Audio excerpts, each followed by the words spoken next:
એક મોટું જંગલ હતું.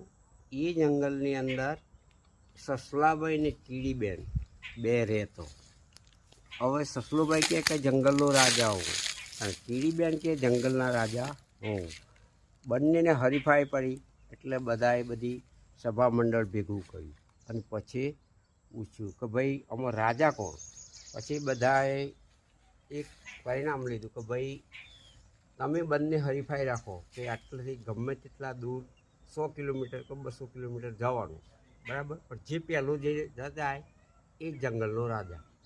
એટલે પેલા સસલાભાઈ તો દિવસે નીકળે તો એમને તો લોકો મારી નાખે. એટલે સસલાભાઈ તો છુપાઈ રહ્યા જારામાં.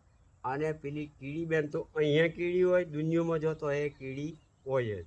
એટલે પેલી કીડી તો ત્યાં જ હતી. એટલે પેલા બીજા માણસો ત્યાં હતા, એમણે જોયું તો ભાઈ કીડીબેન પહેલો આવી ગયો. એટલે કીડીને જંગલનો રાજા બનાવી. સસલાભાઈ ઘણા ઉતાવળિયા હતા, પણ એમનું પડી ગયું મેચ.